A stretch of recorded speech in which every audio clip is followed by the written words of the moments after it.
Old school automotive back again, guys. Wanted to share this one with you. Been working on it for about the past month.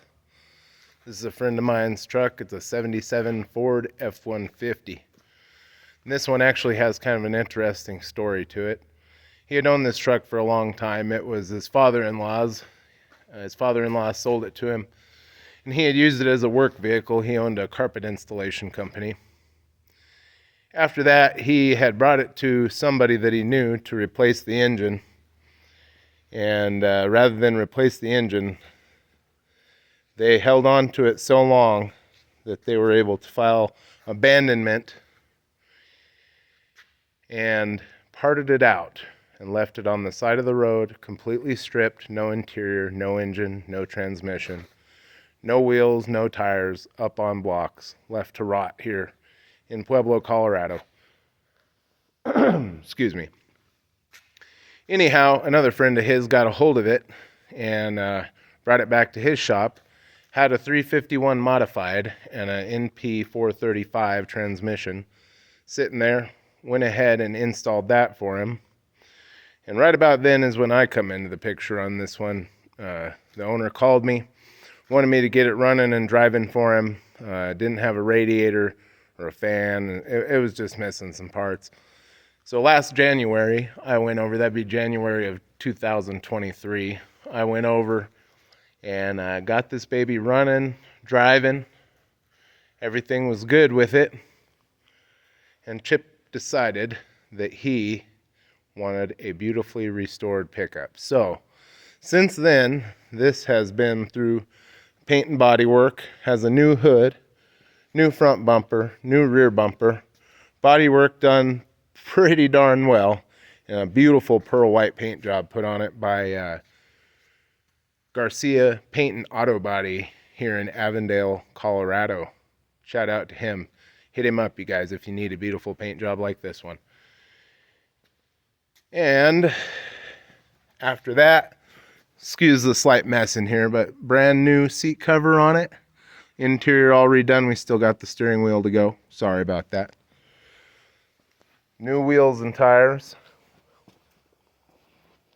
There's that rear bumper with these real cool lights here, so you don't hit nothing with your nice truck when you're backing up. Still got new mirrors that we need to put on it. These are the originals and they're pretty tarnished and beat up. And an antenna and the radio inside needs installed. Let's pop the hood here and see what we got.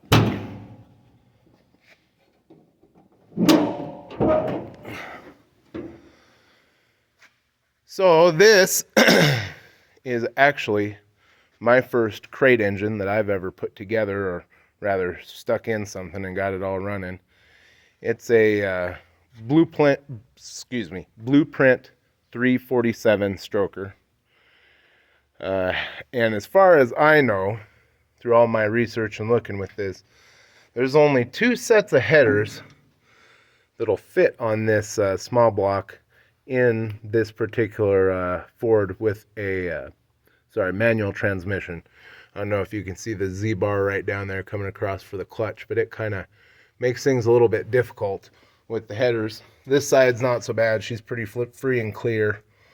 All that being said, I still had to modify the starter area on the passenger side and the motor mount on the driver's side. Had to take a quarter off of the motor mount and had to take just a little bit, like a casting mark, off of the starter on the other side, the starter part of the bell housing. So it was a long time coming getting this thing put together, honestly, trying to track down all the pieces and parts to get the accessories on, get everything lined up, get the fan to go inside the shroud a little so we get some good suction coming through there. Like I said, it took me overall just about a month to get the engine in there.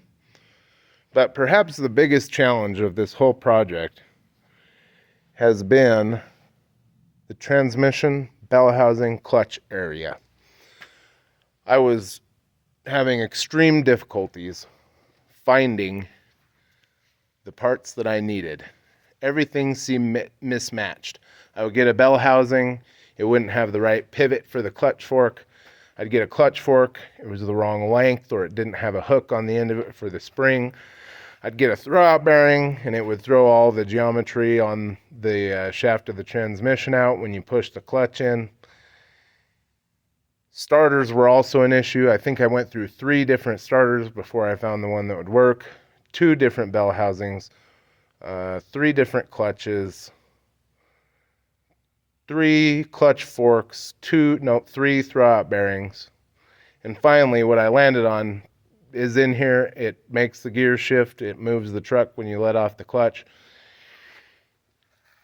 However, I do not quite know exactly what's supposed to be in here with all that clutch stuff. So I'll tell you, what I got is a 1980 bell housing. The pivot for the clutch fork looks kind of like a little wedge-shaped anvil thing with a little socket where the ball rides that lives inside the clutch fork assembly itself. The clutch is for a 1984 Ford F150. The reason it's that is because the clutch for the 77 F150 would not fit the flywheel that I got for the truck. So it's a clutch from an 84, bell housing from an 80, brand new flywheel, but it's supposed to fit a 77. Starter for a 77 Ford F150 with a manual transmission 302 engine. But anyway, with all the craziness hacked together back there, it all seems to work, and I got everything to clear, and so nothing's bumping into each other. And the next stop for this thing is going to be the exhaust shop. It has open headers on it right now. Sounds really good. This thing's cammed up for sure. Very choppy, especially when it's cold. And like I said, I think this is a real nice truck. This is probably the nicest F-150 I've seen around here in Pueblo, Colorado anyway. And it's been a whole lot of fun putting it together. Challenging, but fun. And I'm going to be real happy to see it drive away on Tuesday. Thanks a lot, guys. Like and subscribe if you want more.